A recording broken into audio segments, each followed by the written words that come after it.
বিচারের দাবিতে রাজ্য জুড়ে মেহনতি মানুষ লড়ছে।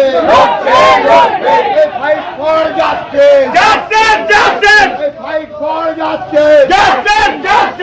তোমার শহর আমার শহর, এই লক্ষ্য কণ্ঠে একই স্বর। এই নিরপেক্ষ বিচারের দাবিতে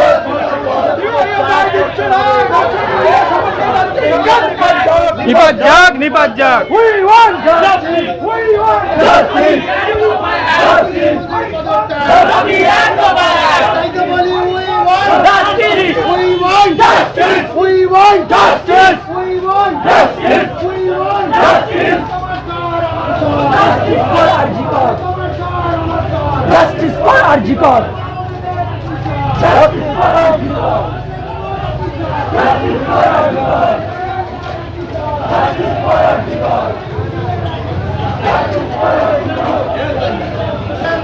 লড়াই করে বিচার করো।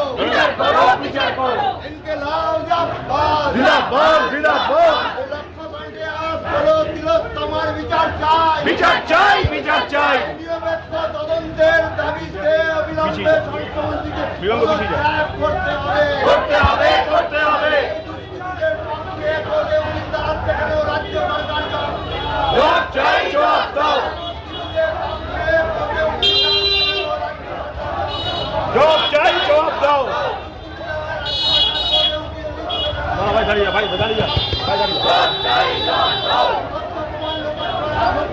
রাজ্য সরকার জবাব দাও। পক্ষে কেন রাজ্য সরকার জবাব দাও। নিরপেক্ষ তদন্তের দাবিতে স্বাস্থ্যমন্ত্রীকে পদত্যাগ করতে হবে। নিরপেক্ষ তদন্তের দাবিতে স্বাস্থ্যমন্ত্রীকে পদত্যাগ করতে হবে। For justice. Fight for justice. লড়াই পেতে বিচার করো। লড়াই করে বিচার চাও। লড়াই করে বিচার চাও। ইনকিলাব জিন্দাবাদ। লক্ষ্য কণ্ঠে আওয়াজ তোলো, তিলোত্তমার বিচার চাই। এই নির্যাতিতার বিচারের দাবিতে এ লড়াই চলবে। নির্যাতিতার বিচারের করো। তোমার মেয়েও হচ্ছে বড়। Fight for justice. Fight for justice. Fight for justice.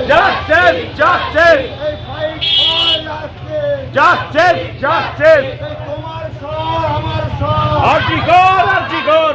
তোমার শহর আমার শহর। এই লক্ষ্য কণ্ঠে বিচারের দাবিতে রাজ্য জুড়ে লড়াই চলবে। পুলিশ চিন্তা করো। তোমার মেয়েও হচ্ছে বড়। মানুষ তুমি চিন্তা করো। তোমার মেয়ে হচ্ছে বড়। তোমার মেয়েও হচ্ছে বড়। মানুষ তুমি চিন্তা করো।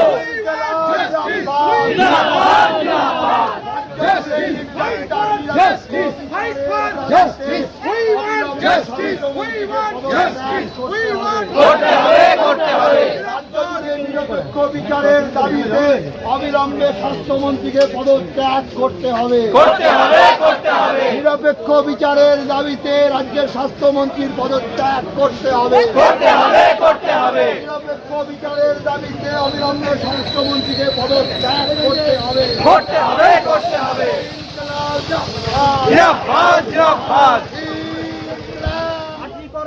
আরজিকরের হসপিটালে যে মহিলা ডাক্তার ধর্ষিত হয়েছে তার আমরা বিচার চাই। আজকের আমরা শুধু বিচার চাই বলছি না, বিচারের জন্য লড়াই করতে হবে। সবচেয়ে বড় কথা হলো আমাদের রাজ্য সরকার কি আছে, সেই রাজ্য সরকার তথ্য প্রমাণ লোপাট করার জন্য আরজিকরের যে সুপার অত্যন্ত পরিকল্পনা করে এই সমস্ত তথ্য প্রমাণ লোপাট করার ষড়যন্ত্র করছে। তাই আমাদের দাবি হলো যারা তথ্য প্রমাণ লোপাট করতে চাইছে, সন্দীপ ঘোষ সহ হসপিটাল কর্তৃপক্ষ এবং বিশেষ করে তৃণমূলেরও কর্তৃপক্ষের সঙ্গে জড়িয়ে আছে, সকলের আমরা ন্যায্য বিচার চাই এবং বিচার করে তাদের দৃষ্টান্তমূলক শাস্তি দিতে হবে। এটাই হলো সারা ভারতবর্ষ, সারা পশ্চিমবাংলার কোটি কোটি মানুষের আওয়াজ। আমরা সেই আওয়াজের দাবিতে আজকের ক্যানিং শহরে আমরা মিছিল করলাম, এখানে আমাদের আন্দোলন থেমে থাকবে না। আগামী দিনে আরো অনেক বৃহত্তর আন্দোলনের মধ্যে দিয়ে আমরা এর বিচার চাইব এবং তার জন্য আমাদের লড়াই করতে হবে। এই কথা বলে আপনাদের অভিনন্দন জানিয়ে কয়েকটা কথা শেষ করলাম।